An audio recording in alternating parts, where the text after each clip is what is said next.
The study session of the Aurora City Council for Monday, August 25th, 2025 is called to order. Will the clerk please call the roll? Mayor Kaufman. Here.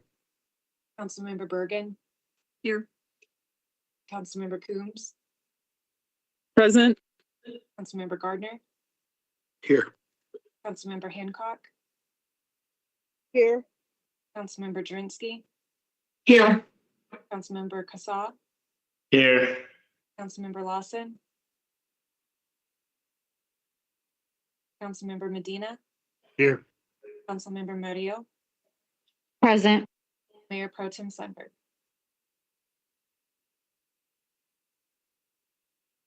Mayor Pro Tem.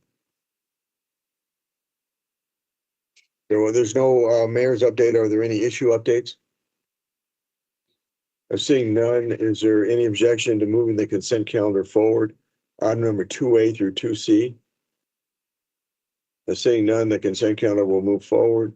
Item number 3A, 2025 spring season community investment financing program round. Sarah Pulliam, Manager of Community Development, Housing and Community Services.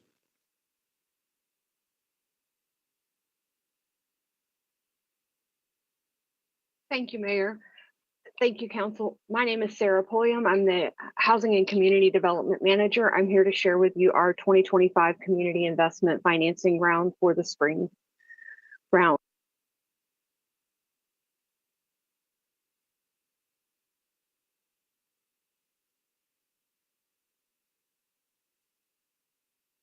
Please You're proceed. muted. I apologize. The 2025 spring round, this community investment financing round was set to satisfy the housing strategy set back in 2020. Our application components align with the housing strategy and we meet to identify housing needs in the community, serve the demographics of our community around the average median income, and provide cost-effective ways of leveraging affordable housing.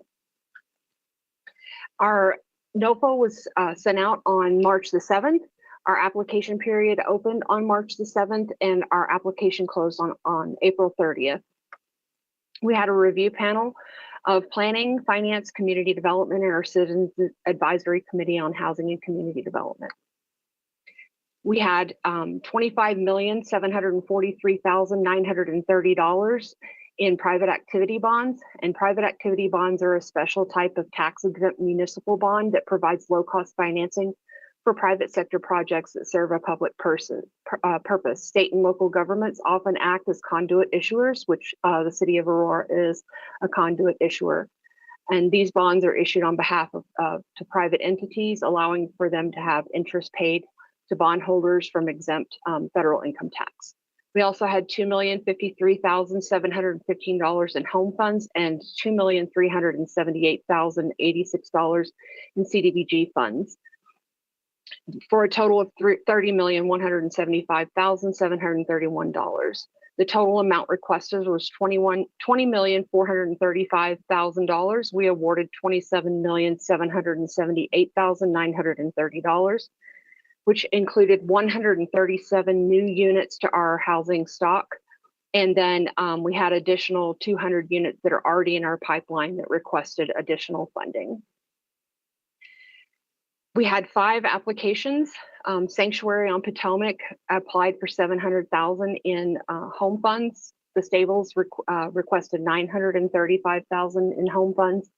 Crossbar Commons requested $1.5 million.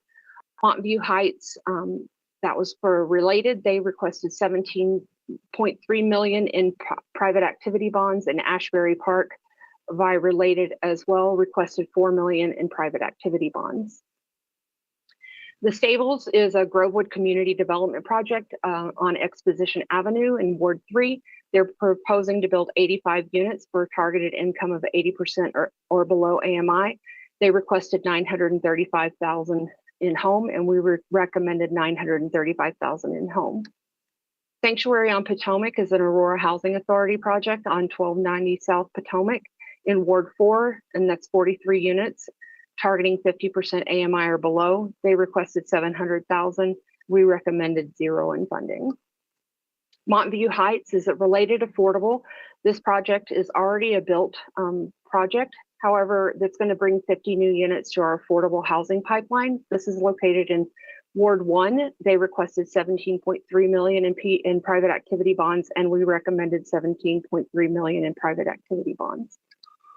Crossbar Commons is going to be built at 15961 East Colfax Avenue in Ward 2. They have a proposed 115 units serving 70% or below the area median income. They requested 1.5 million in home, and we recommended 1.1 million in home.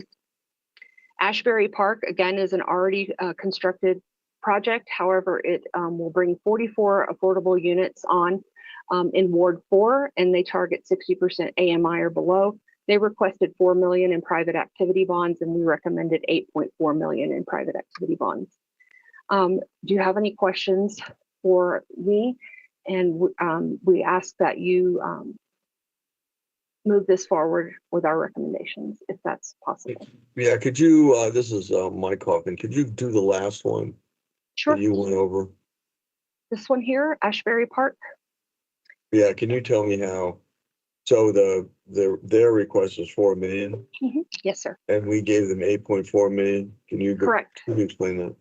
Yes, sir. We had a total of 25 million in private activity bonds. If we did not issue all of our bonds, then we would have to relinquish our bonds to the state of Colorado. And rather, we would like to spend the bonds here in the city of Aurora, and felt that this was a good use to just go ahead and give them the remainder of the bonds rather than relinquish them to the state of Colorado and not have them used in the city of Aurora. So we really have a deficit then of projects coming forward. That's correct. We only had 5 applications this round, sir. Okay. Any further questions, comments? Councilmember Bergen. Well, yeah, good catch on that, Mayor. So I get that we don't want to give the money back, but why did we decide to give it all to this particular project when they requested 4 million and we didn't give it to any of the others that you had presented? We had only 2 applications for private activity bonds, and so those were the only 2 that we could actually give them to. What was the other then? It was the Montview Heights.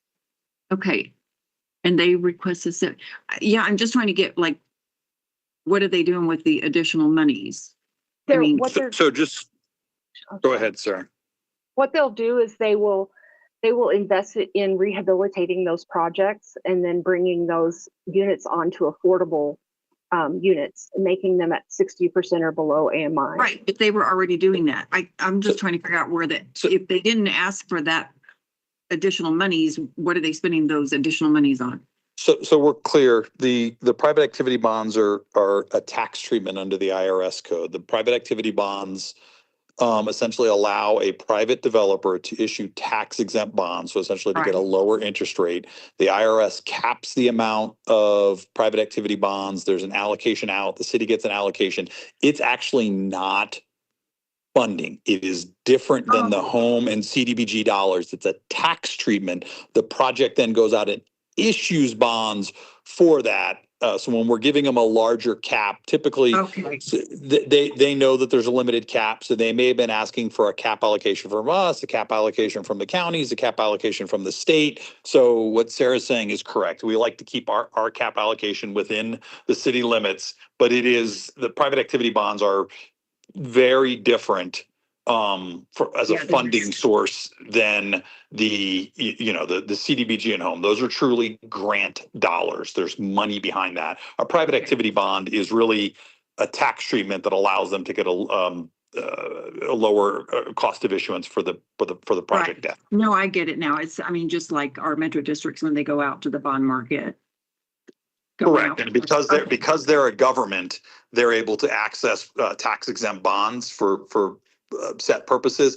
Because a lot of times these are private developers, they have to access one of these caps because they're ultimately a a for-profit, they're not or a for-profit entity, they're not a nonprofit. So they have to get this tax treatment in order to do that. Okay, thank you. I appreciate the explanations. Further questions or comments? Mayor Jurenski. Councilmember Jersey. Thank you, sir. I would just like to say, and Sarah, thank you for this presentation. You know, I had the same question about the additional funding, but I think for me, you know, whatever the vision was for affordable housing in 2020 and what you put on, I believe it was the first or second slide, outlining what that vision was. I think it definitely needs to be updated. I think it's grossly outdated. And I do not believe that that is the current council's vision anymore. So I hope to see a special special session happen to realign our vision on this. Oh, further questions or comments? Seeing none, is there any objection to moving 3A forward? Seeing none, 3A will move forward. Item number 3B, Aurora Emerald Ash Borer Management. Adrian Camacho, Manager of Open Space and Forestry, Parks, Recreation, and Open Space. Hello, Council. My name is Adrian Camacho. I'm the manager of Open Space Forestry, and I'm here to brief Council on emerald ash borer, which has been detected in Aurora and Denver in late June. Let me bring up my slideshow.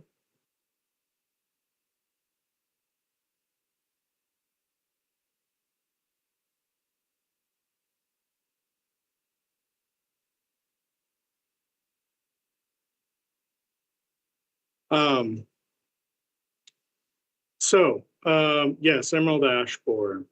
We detected it in the area around Seven Hills and Altura Park in June of this year.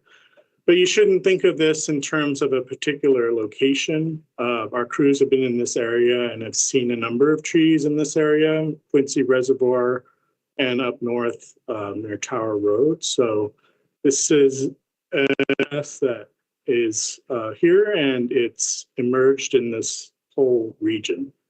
As you can see in the map, started from Boulder and has been working its way through the metro area, going east, and then just detected this year in Denver and Aurora. So one question is about, do I have an ash tree? This insect only infects ash trees, no other genre of trees. And so there are not many trees that have this opposite branching habit. Ash is one of the few. And also ash has compound leaves and this kind of diamond bark. And what we're hoping to do with this presentation is just so that you can use it as a resource in case your constituents ask you questions. You can send this slide and they can look for themselves of whether they will be affected by this.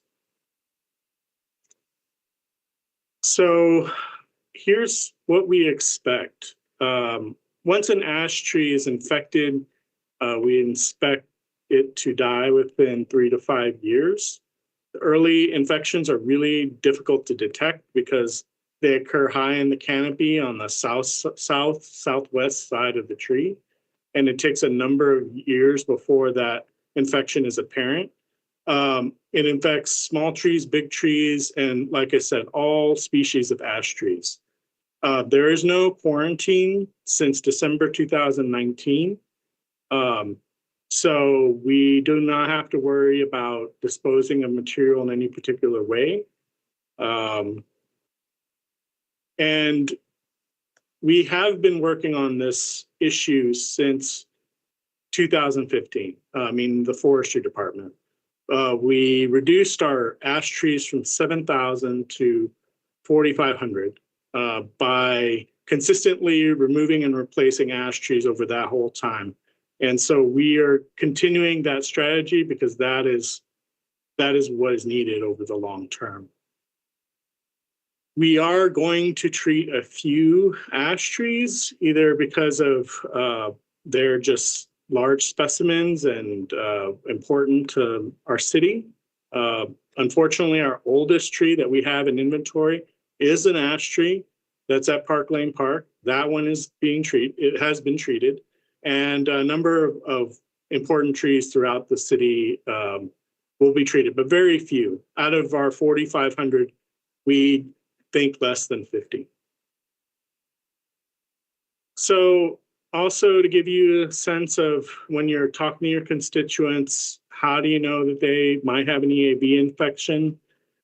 This thinning canopy is an early sign. And these suckering from the roots and epicormic sprouts are kind of an advanced sign. At this point, the tree is mostly been infected and needs to be removed. So, you have a really pretty insect. And like I said, there's very few symptoms at first. One thing I would like to tell council and your constituents is that proactive is better.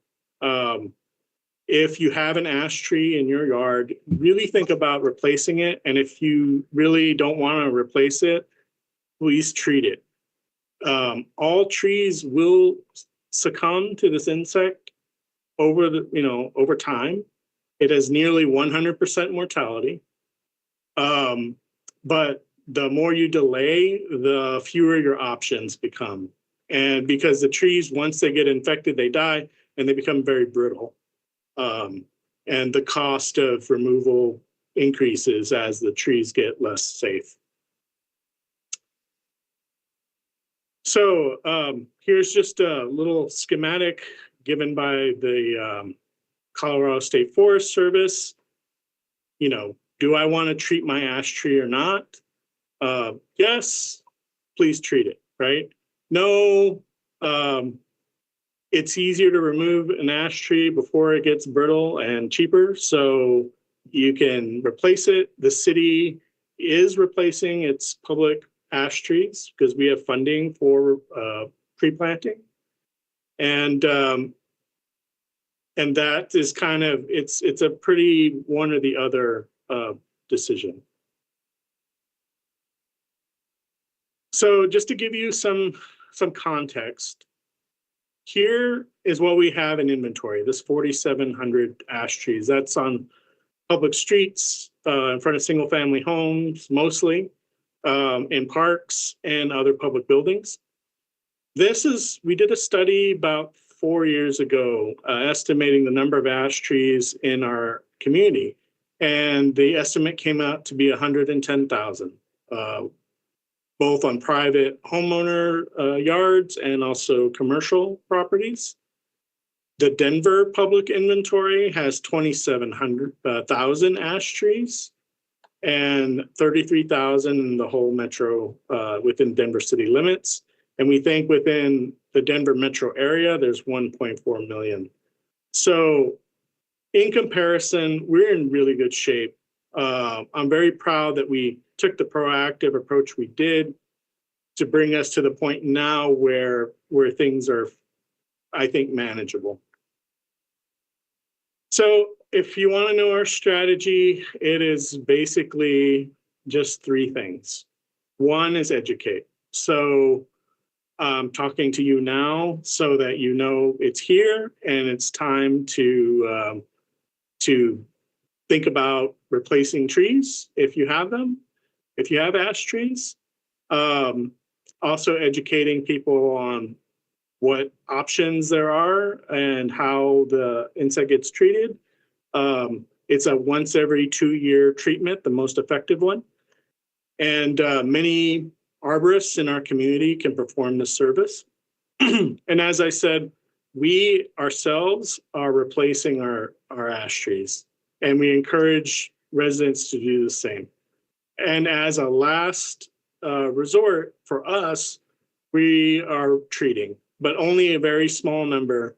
We simply do not have funding for treatment. Our funding is around tree planting and tree work, not really treatment. So this is kind of what we do as much as we can, and we can't do a lot. So that is my brief to council. I put this list together of resources. Again, feel free to hand this presentation to your constituents that have any questions. The Arapahoe County Extension is a great resource, as well as us. They can always call our office and we can answer any questions. Master Gardener, also very big resource. Are there any questions from council? Yeah, I have a question, Mike Hoffman, Mayor. And that is that, are you saying that unless treated, eventually all ash trees will be infected? Yes, both untreated and treated. If you treat, you have to treat for the tree's entire lifespan. And from the science that I've seen, that after a while, trees will still succumb to EAB infections, but it does slow it down quite a bit. Councilmember Bergen? Yes, thank you. Just what are you recommending people replace these trees with? The City Forestry Office has a list of species they recommend for right-of-way planting. So any of that list of species will work. There's a number of oak species, a number of elm species. There's, I think, 25 different species or 30 different species that we have on there. So there's quite a bit of selection to choose from. Are these ash ones, maybe I guess they're the big ones, right? The really huge trees? They can be. I mean, if you're thinking of the biggest trees we have natively in our ecosystem are cottonwoods. Right. No, I was just wondering, are these the ones that I'm seeing in tree lawns? Some of them, yeah. And a lot of developments before 2000, the ash was a very common species that developers planted. Since 2015, we, in our development process, have not allowed developers to plant ash trees. But there are still some out there, yes. Okay, yeah, that's what I was getting at, is just not having them in the tree lawns. Yeah. Okay, thank you. Just a point of clarification, you're saying that there's no treatment that really ultimately works? Ultimately, no. Over a long period of time, every tree will succumb. Okay. Mayor Sundberg, Yes. Mayor Pro Tem. thanks for the presentation. Have we worked with the nurseries and those who sell trees to not sell these trees? Yeah, yes, we've talked to our suppliers about it, noticing when it's on their catalog and asking them, hey, are you aware of this? As far as I know, that the professional nurseries, maybe put my foot in my mouth here, but have not really pushed this species, these couple of species. Green ash and white ash are the ones that you find in nurseries. But I'm not going to say there's not some out there somewhere. Just wondering if Home Depot and Nick's are not carrying these things. Yeah, it would be to their peril to sell this species, because it does eat small trees too. So the trees on their lots will also get infected. Yeah. Thank you. Further questions or comments? Okay, I'm sorry. Mayor Kaufman, this is Brian Green, Director of Parks and Recreation. Yeah, Open Space. I wanted to make one comment and thank Adrian for his presentation, and make one comment that all this information is on our website as well. So if people go to auroragov.org/trees, they can find all this information as well as more detailed guidance than we could share here tonight. So thank you. Thank you. Well, Thank you, Brian. A little disheartening. I think I might have one of them in my front yard. Ouch. Yeah, start treatment on it, and think about replacing it eventually. Right. Okay. Further questions or comments? Seeing none, this was for information only, so thank you very much. Appreciate it. You're welcome, council. Thank you very much for allowing me to present. Item number 3C, Americans with Disabilities Act, ADA Phase 1 Transition Plan Update. Carlin Short, Senior Project Manager, General Management. Good evening, Mayor and members of the City Council. I'm Carlin Shorb. I am the ADA Title II ADA Coordinator here at the city, and I am here to give you all an update on progress on the ADA Self-Evaluation and Transition Plan, and to request to have Phase 1 transition plan move forward to a City Council meeting. I'm just going to share my screen here. Oh, yikes. Okay. Can you all see that? Yes. Yes. Perfect. Great. So I just usually like to begin my presentations with a roadmap. I'm Carlin Shorb. I'm going to this evening speak very briefly about the ADA requirements, both the legal mandates of the ADA Title II and some other laws that impact accessibility at the City of Aurora. And then I'm going to give you all an update on our self-evaluation and transition plan. I believe we've spoken about this previously, I think around the same time last year, but the Americans with Disabilities Act was a law that was passed in 1991, and Title II of that act requires states, local governments, special districts, and all contractors of these entities providing a public service for the entity to meet certain fundamental accessibility requirements. There's other disability access mandates here in the state of Colorado. One includes the Colorado Anti-Discrimination Act. It adopts the language of the Americans with Disabilities Act and makes it law here in Colorado. There's also, you guys may have heard about this a lot, a mandate called House Bill 21-1110, which mandates states and local government, the state and local governments to make digital spaces accessible. There's something called the Rehabilitation Act of 1973, which was the predecessor of the Americans with Disabilities Act, and which applies if cities are receiving federal funding. It applies basically the same mandates as the ADA in most of the same mandates of the ADA to those grant-funded programs. And then we are in some ways impacted by the Federal Fair Housing Act and the Architectural Barriers Act. Those are all mandates that impact the City of Aurora. Accessibility mandates under various laws affect all areas of the city. They can impact the architectural compliance of buildings, our parks, the public right-of-way. They impact our events, programs, and activities that we provide to the public.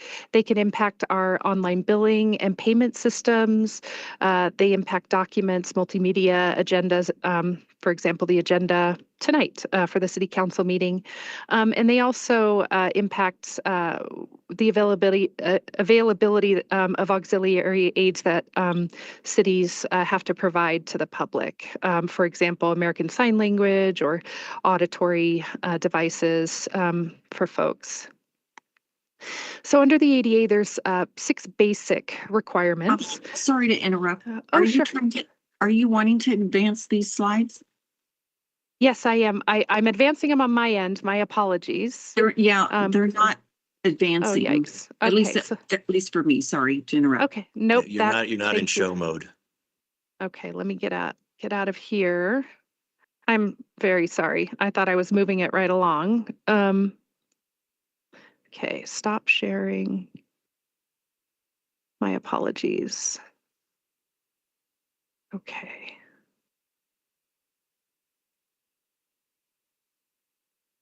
Okay.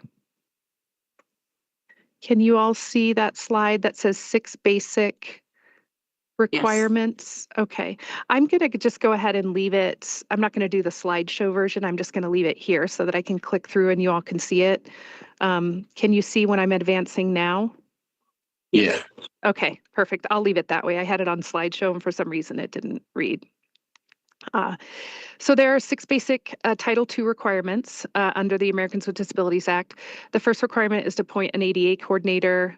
The second requirement is to post public notice of non-discrimination citywide. The third is to set up a grievance procedure for the public submit a complaint basically if they feel they've been discriminated against under the ADA. The fourth requirement is and I'm quoting, reasonably modify rules, policies, and procedures to avoid discriminating against people with disabilities. The fifth requirement is to provide reasonable modifications to allow individuals with disabilities to access structures, programs, services, and activities on equitable footing as their non-disabled counterparts. And then requirement 6 is this requirement to undertake a self-evaluation to examine how programs, services, and activities are delivered to individuals with disabilities, and to develop a transition plan to address deficits in equitable services to community members with disabilities. That last requirement, I usually like to say it's ADA language for, we have to undertake a study and then have a plan, kind of a strategic plan on how we want to address ADA deficits long term. So the city's doing really great meeting these mandates. We actually have more than 4 ADA coordinators. I'm the Title II ADA coordinator. I'm working on all the compliance having to do with all the programs that we offer to the public. We have Will Flowers, who works in the communications and marketing department, who's working on all those digital accessibility requirements that I mentioned in one of those laws. We have a whole employee relations team that takes Title I accommodation requests from employees. And we have actually the Parks and Recreation Department for a long time has had an adaptive and inclusive recreation team that actually takes accommodation requests from the public, in addition to providing adaptive recreation programming. So there are actually a whole host of ADA coordinators here at the city. Other progress today on the first 5 requirements, we have the full-time ADA coordinator. We've, since I was hired, we've done a number of policy updates, and we've published our notice widely across the city. It's all over our website. It's all over public facilities, posted in public facilities, rec centers, libraries, that sort of thing. We've created a new way to take grievances and been created a policy to let folks know what our specific accommodation request policy is. And we've created online forms, and we've made it more easily accessible to the public. So we have it in a place where they can find it and know that we have a grievance and accommodation request process. We've been focusing a lot on training and learning tools for employees to understand the ADA mandates and to then implement those. The communications department has really done a really great job of website improvements. And we are nearing the end of phase 1 of that self-evaluation and transition plan, which is mostly what I'd like to speak to you all about this evening. So the Title II requirement 6 is that we have to do this audit or study, and then we have to come up with a transition plan, which is the plan of what we want to do when we've identified the deficits or whatever it is that we're not meeting. Phase 1 was focused on the public right-of-way. We have completed all of the self-evaluation component, and we've worked with our consultants to come up with a plan for phase 1. We are basically here, you can see the arrow, we're actually moving on also into this plan for emergency services and emergency preparedness. We have a kickoff meeting tomorrow morning, actually, to talk to different departments about this emergency management piece of our self-evaluation. So what did we do during phase 1 that was focused on the public right-of-way? We had departmental discovery. We distributed a number of internal and external surveys. And the biggest part of this is that we had done a whole bunch of field data collection. That field data collection looked at curb ramps, sidewalks, and push buttons in the city to see how ADA compliant they were, if they were ADA compliant, or how ADA compliant they were. So key findings from that self-evaluation of our public rights of way were that 92% of pedestrian push buttons in the city of Aurora are non-compliant in some way under those ADA standards. 95.9% of curb ramps in the city were non-compliant under the current standards, and 77.91% of sidewalks were non-compliant under current ADA standards. So, and one of the things that I wanted to point out, those may look like large numbers. They are large numbers, but this is something that's been common with cities. It's not unique to our city. The ADA, the federal government didn't give cities and municipalities a lot of guidance for a very long time on what being compliant with curb ramps and sidewalks looked like for a good probably 22 years. So then there's a lot of cities and state governments who are then playing catch up to improve their infrastructure to meet those standards for actual ADA curb ramp compliance and that sort of thing. So while these look like very large numbers, I did want to point that out, that it's not something that's unique to our city to see these kind of numbers when we actually undertake all the field data that we've undertaken. Another thing to keep in mind as well is that the ADA is very, very focused on having a plan. And so as long as we are moving forward with the evaluation and having a plan moving forward for addressing any type of ADA challenges in our infrastructure or our services, programs, and activities, and we can show that we're moving forward and we're having progress. I understand it's a large number, but I think we'll be really in a good place because we'll have a plan moving forward. So what did that plan look like? So like I said, we have all the field data, and then we worked with our consultants to come up with a strategic plan or a plan to address the deficits in the public right of way.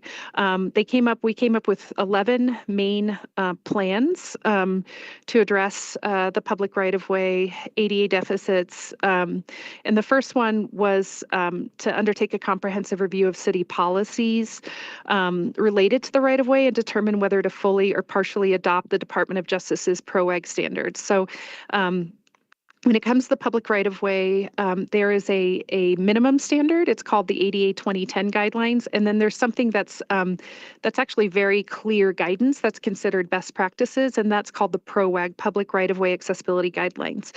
So the city engineer, together with our consultants, will be looking at more specifically the policies related to the public right of way in the city, and then we'll be doing an assessment to decide whether to adopt, like many states and municipalities and the Transportation Administration have already done, whether to adopt the PROAG in full or in part or certain components of it. But a lot of that will have to be determined what the best fit is for our city, and take things like, policy, how it impacts other programs and services in the right of way, that sort of thing. So, but there will be more analysis done on whether to fully adopt the public right of way guidelines. They're called guidelines. We have also recommended that the city adopt and implement a policy directing that as streets are resurfaced as part of Aurora's annual maintenance program, any adjacent non-compliant curb ramps are reconstructed. So that's the biggie. We are now replacing curb ramps as streets are maintained and resurfaced. So new curb ramps, when they're non-compliant or if they're non-compliant, will be replaced as the city is going through its regular maintenance program to address street resurfacing. Transition Plan Goal 3 is adopt and implement a policy on preferred locations and accommodations. So this is, I think, really important. There does need to be some sort of prioritization. So this is actually Transition Plan Goal 3 and also Transition Plan Goal 4.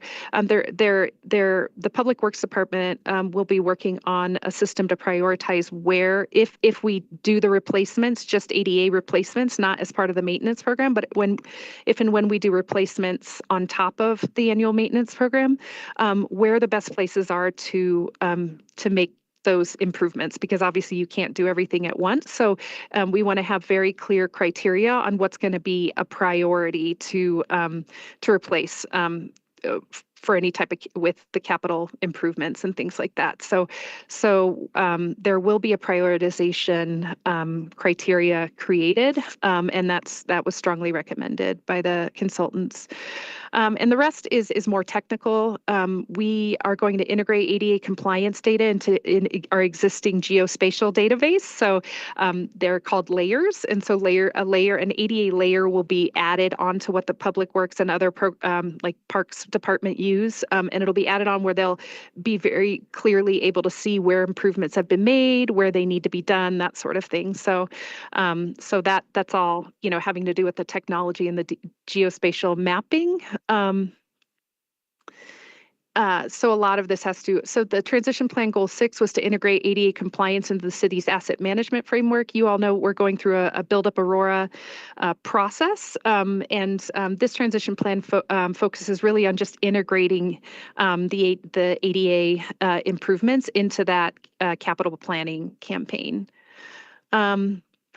Adopt a policy. Transition plan goal 8 is to adopt a policy and procedure to guide staff in communication with persons with disabilities. This is a lot of what my office will be working on, is focusing on the policy and like big picture policies and procedures when they come to those 6 requirements of the ADA. And one is working on an effective alternative communication policy. Another one is, for example, updating the language access plan. Another one is having a citywide service animal policy that's published,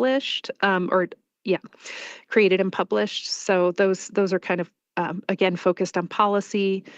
We're also creating an internal working group to better communicate ADA updates and mandates and compliance issues internally with different departments. So each department will have a representative that will come and work together it's more also a communication and training issue internally to get educate back to the departments when it comes to these ADA compliance mandates. We're going to update the plan on a yearly basis. And then once ADA compliance is integrated into the GIS database, the GIS database will also be updated on an annual basis. So that's a lot of technical stuff that even probably our engineers and our software people know a lot better and in more detail than I do. So our progress to date on the transition plan, again, we're completing phase 1, or we've already completed phase 1 of the self-evaluation. We now have the draft transition plan that was shared with you all in those backup materials.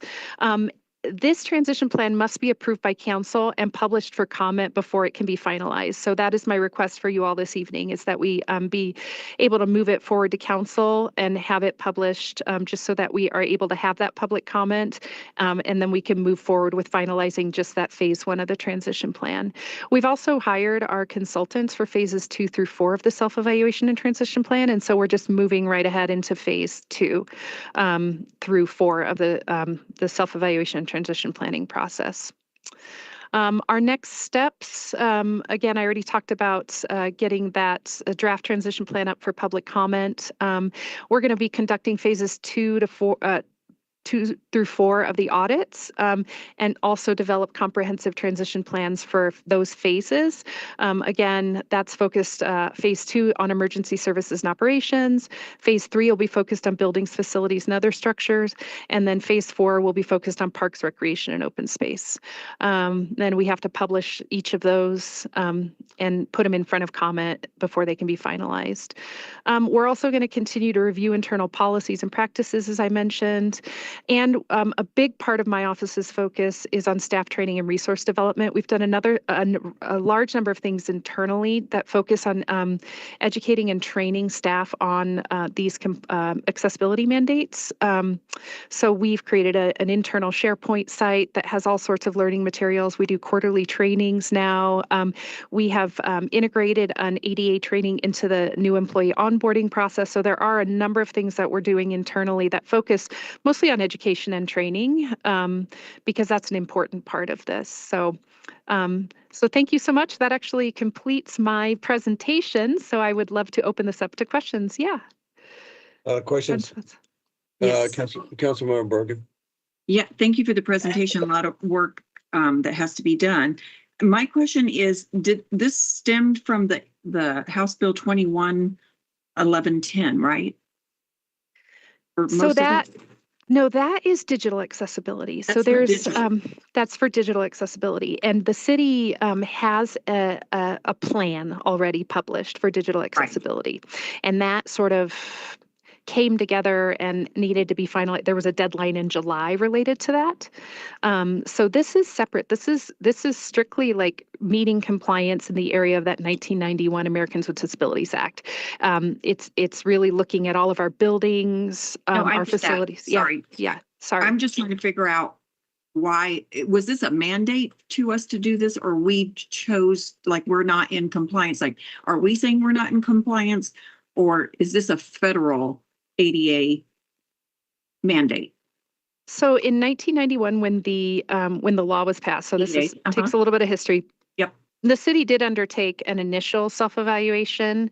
It was very rudimentary because, like I said, there wasn't a lot of guidance given. And so the city in 2021 actually started having the discussion about updating that self-evaluation and transition plan to ensure, because what had happened is we had a self-evaluation and transition plan, but then it was like open and shut, and it was never, it's supposed to be a living document. You're supposed to be monitoring it as time goes by to ensure that you're meeting all those goals. And that was something that did not happen. I guess Yeah. maybe I'm not stating my question correctly. Because a lot of these you're saying, oh, the push buttons are non-compliant, the curb ramps are non-compliant. When I was in the temporary staffing industry, so I understand the 1991 ADA Mhm. Act. Mhm. But who is making these? Obviously, the push buttons, they didn't come up with that in 1991. So who is making these recommendations on new standards, new requirements? Because we're having to fund them, and we don't have any, like, are we getting federal grants for this? So the standards are not new, but what happens is, so the law is passed, and then the U.S. Department of Justice publishes regulations, and it's in the regulations. And then what they do is they work with something that was also created as part of that law, which is called the U.S. Access Board. And that's a group of folks who are specialists in the industry, in this case, the construction industry. And they came up with standards, like very, standards, what should be, to make a community, like to meet standards. So they're the ones who actually publish the technical requirements. But like I said, this is that what the ADA mandates is that we have this plan. We Right. don't have to make the improvements tomorrow. I mean, for the public right of way, it would be more, 250 year plan. So really, in order, we have to just change our policy to make sure that we're saying when we repave a road, we should be replacing that curb Right. ramp. It shouldn't say how many roads the city is deciding to repave every year. That's going to be Okay. dependent on what our budget is. Does that make? Yeah, I was just trying to get at who was making the actual standards, these. The whoever- federal government. It's Yeah, the federal so- government, yeah. Councilmember Bergen. It's Federal under the ADA, under the law. It's the feds, not the state. Okay, so and I guess every city, everyone is bound by those particular standards. Mhm. I guess it seems very top down, like is there not any wiggle room in the standards based on uniqueness of maybe a city or, infrastructure?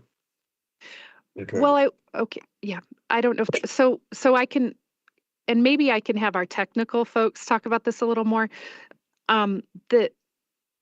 So if we're talking about, for example, in phase 3, buildings and facilities, right? So the International Building Code actually codifies accessibility requirements in buildings, right? And those are actually, believe it or not, the ADA is a floor. Those building standards actually go above and beyond the minimum of what the ADA requires. For public rights of way, there are, like I said, there's this minimum standard, which are called the 2010 standards, and then there's this public right of way accessibility guidelines. They haven't been adopted yet. A lot of folks would say that that's best practice, and it's actually better because it does help public works departments know what to do. Whereas there's just a whole bunch of case law and sort of different Yeah. areas here or So- there, not clear guidance. Yeah. So basically, I mean, we're not having to do everything at once. No. So as it makes sense as you're like redoing things that you would want to make those improvements as you move along. And so, Right.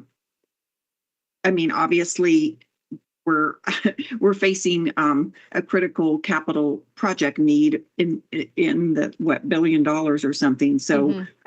I guess I was trying to see how fast we have to move on all these changes and requirements. I think, oh, yeah. So, But- and Yeah, just let me to, just to say, follow up on excuse that. me. Okay.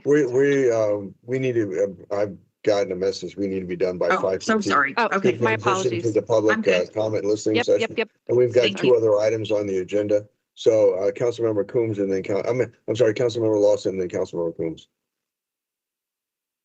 Mayor, Carlin, thank you for the presentation. I think you addressed one of my questions. I guess the one question I have is looking at these phases here, this is for, you guys evaluated the whole city, correct? Minus the Mhm. growth that's going to happen in the future. Is that Mhm. correct for that question? Yes. Okay, my second question, I think you answered it already. You're already implementing things in things that we're already building. So ADA will already be part of that, correct? Yes. Okay. Yeah. The goal is to integrate this into existing, Okay, programs. then what about, I'm looking at, what about the things that do need to probably in older parts of the city, which I think is important. And how are you, I didn't see not one slide on here about really allocating what the funding could anticipate to be. I know you're still working on this, but what's the allocations? If you're looking at it maybe per ward or per, maybe a hot spot. I didn't see anything like that. Is that going to be something that's going to be considered, or you guys are going in a different direction? No, yeah. So two of the recommendations were to prioritize and create criteria for prioritization, so that there are certain high need areas that would need to be addressed. Usually, other places, for example, would look at high traffic areas where there's high traffic areas, schools, hospitals. It's nothing you haven't heard for other programs either. But then also we've been heavily involved in also the Build Up Aurora campaign. So the goal would be to just try to integrate ADA into the capital, process as it's moving forward as well. Okay, Mayor, I just want one quick. I'm looking at the older parts of the city.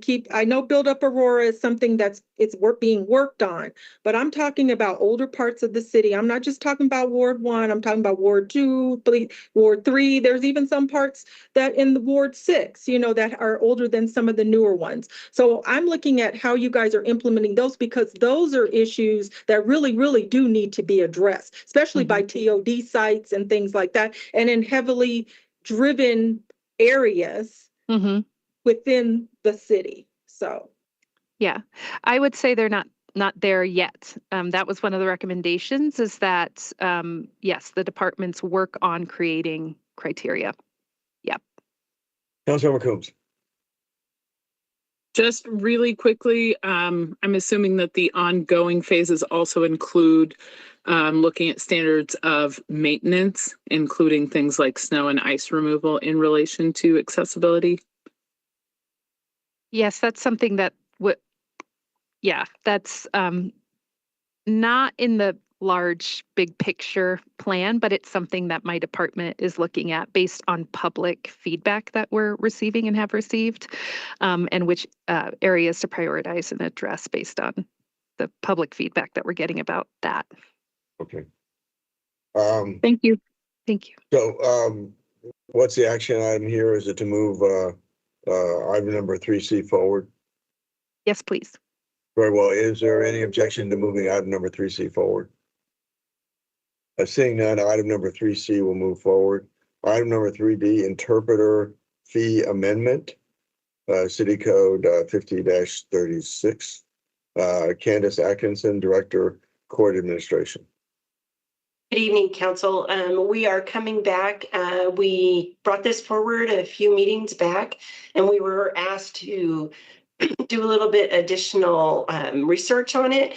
both Judge Day and I did reach out and did research. I was unable to find another municipal court that did charge interpreter fees. There was only one that said they do sometimes for trials. So we went back and changed it back, or went forward with what we originally proposed that meets with the Chief Justice's directive that it's just FTA at jury trials. So we're back to just changing the amount from $35 to $90, and Judge Day is also on here as well if you have any questions for him. Yeah, questions or comments?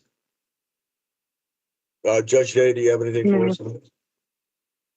No, other than just to supplement what Candace just said, we went back and looked at the Chief Justice Directive, the most current version. We also went back and looked at the most current version of the state statute as it relates to assessment of costs for prosecution. And we came to the conclusion that the only thing that would be authorized by law in accordance with the Chief Justice Directive would be the assessment of the interpreter fee for jury trials. It referenced in the state statute depositions, but we don't do depositions in municipal court. Very well. Further questions or comments? Seeing none, is there any objection? Mayor. Councilmember Rio. Yeah, I was just gonna add my I guess continued opposition to charging an interpreter fee. I think that having interpretation is part of the cost of business, especially in a city with, over 100 languages. I think Aurora Public Schools is 160 languages. And passing that down onto the individual that wouldn't be shared by everyone is concerning to me. So just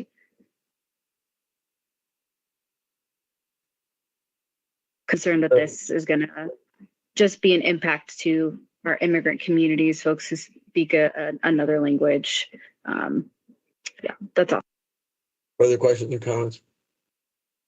Mayor, I'm sorry. Who's this? Coombs. Councilmember Coombs.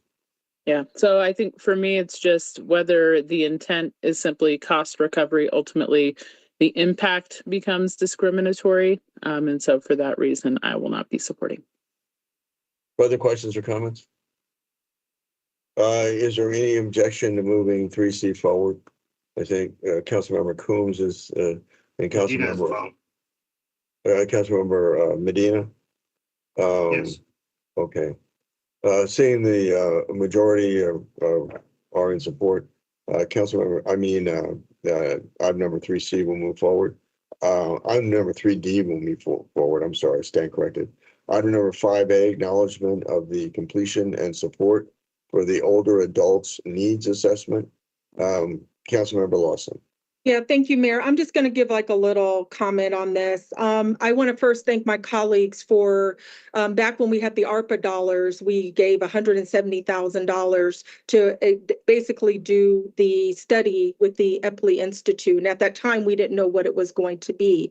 I think that this has been a significant 2-year process. We've had the older adults really be involved in this. Our staff really did a lot of work on this as well. I've read through this. I think that a lot of the things that have been captured in this particular needs assessment is documented.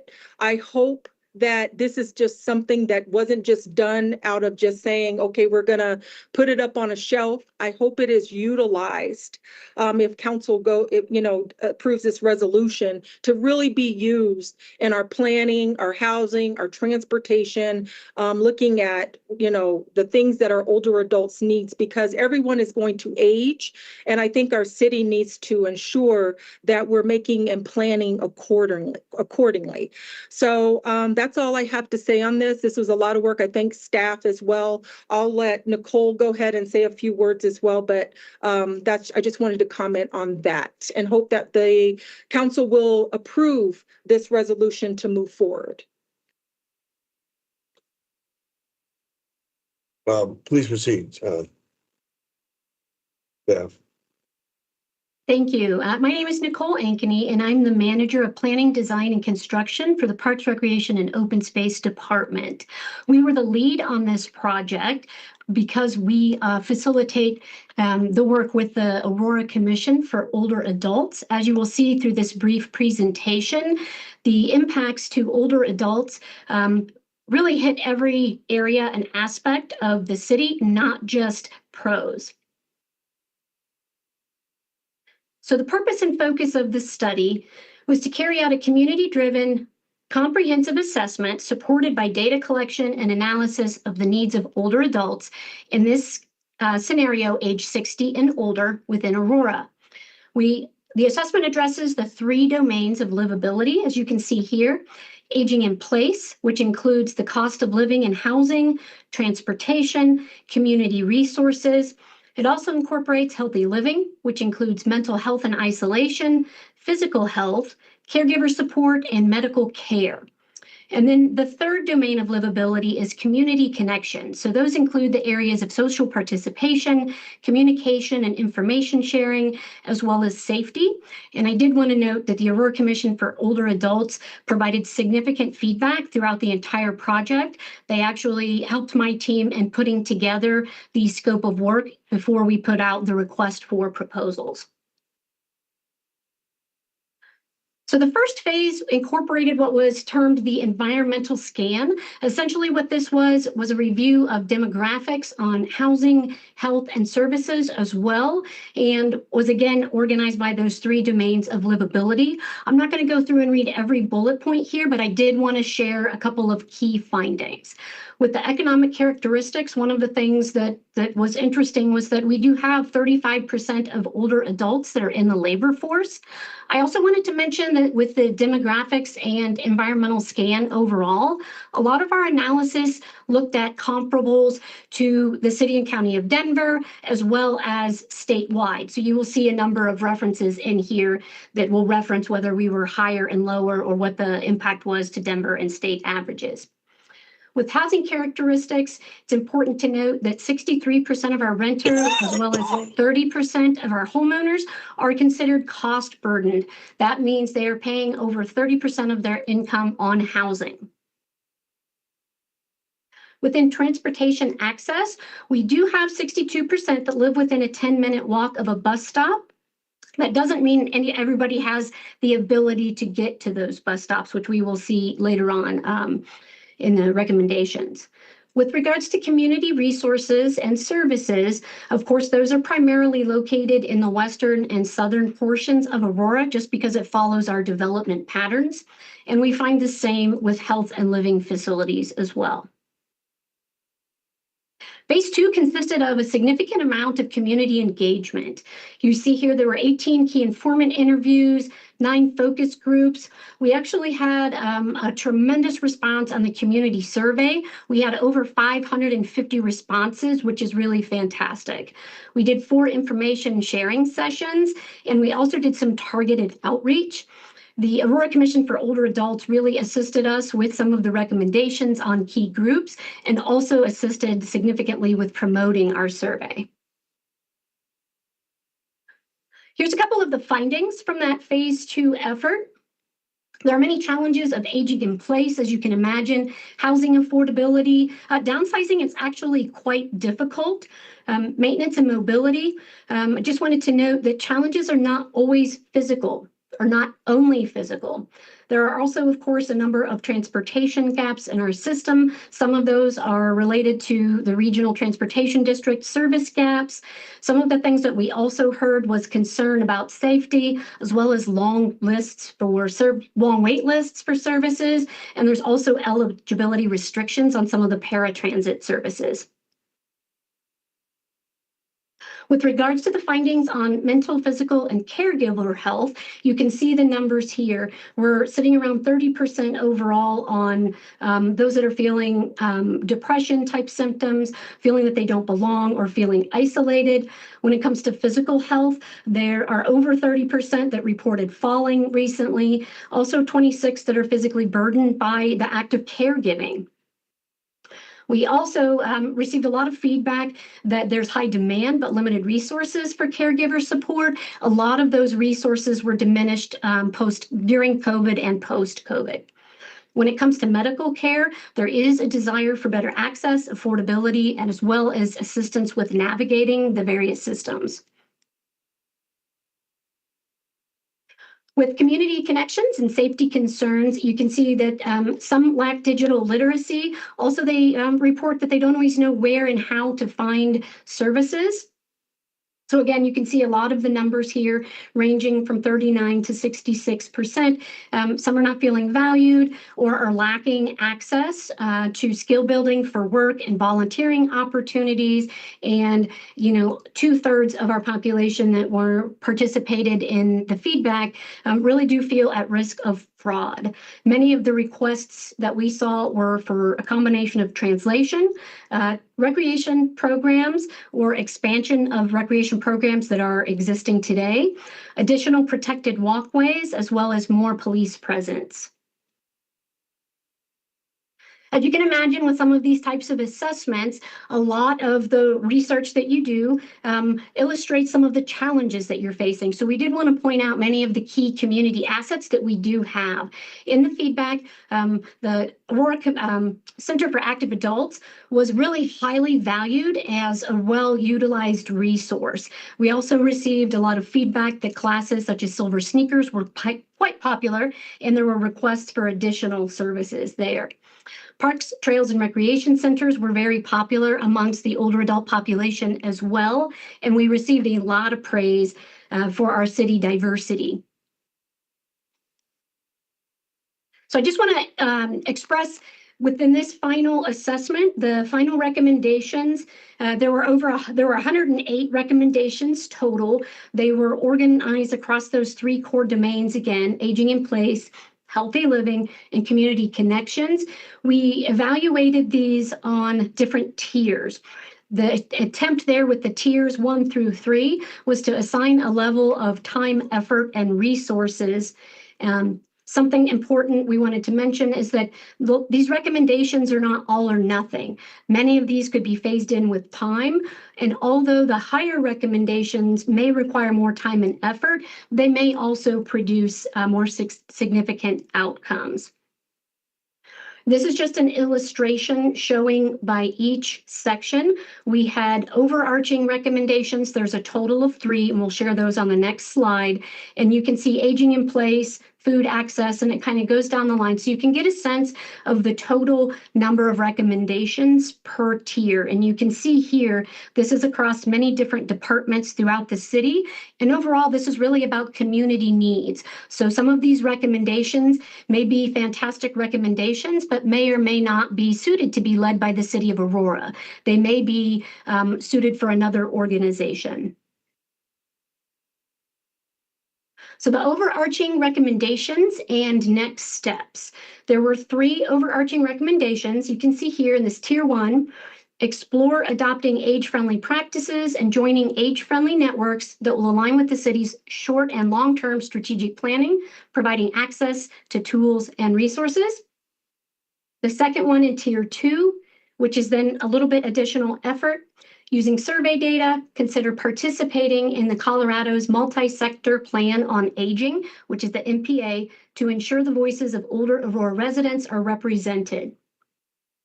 Tier 3, explore the feasibility of creating an officer on aging position or potentially an office on aging to coordinate efforts with other departments. So as far as the next steps, of course, the first would be the city council resolution before you this evening. And then the next step is really to incorporate some of these recommendations into the citywide strategic plan as well as the individual department strategic plans. We're in the process of sharing the overall assessment citywide. And we are asking each department to determine if any recommendations could be achieved with existing resources. The example that you see here on the lower left, that's an example that is being undertaken by both PROS and Planning and Business Services. It's a microtransit pilot project, and we are in the process of evaluating proposals at this time. For the pros department, when we did our analysis, for example, we felt that we could take on 8 of the 108 recommendations within our current staffing and budget resources. One of the things that I did want to mention as well, we really do want to continue our coordination and collaboration efforts with the Aurora Commission for Older Adults. And that's going to be really critical, I think, to the success of implementing these recommendations. So I would ask at this time if there are questions for staff, and then to state the question before you, does City Council wish to support the approval of the resolution acknowledging and supporting the completion of the older adult needs assessment, moving the item to the next regular council meeting? Thank you. Questions or comments? Let's see, Councilmember Medina. Thank you, sir. Yeah, the question is just, I think I can help to connect a lot of resources, especially in that area where the active adult center is, in particular, Ward 1, Ward 3, kind of in that area. We have a lot of connections with the work I do with Be Well Health and Wellness Initiative, which works with a lot of those areas that you're focused on. So I'll try to reach out and get some information to those locations about resources, vaccines, transit, a variety of different things and ways for them to advocate, where again, it's not creating any money coming out of city, but there's resources that we're connected to that might be able to help them and help them to get involved in as well. Further questions or comments, and we don't have a lot of time left here. Further questions or comments? Then is there any objection to moving the resolution forward? Seeing none, the resolution will move forward. Thank you very much. And let's see. We are transitioning then to the public listening comment at 6 o'clock. And that'll be on the council meeting link. In 10 minutes. So everybody knows, again, reminder. Okay, thanks everybody, appreciate it. I'll see you in a little bit.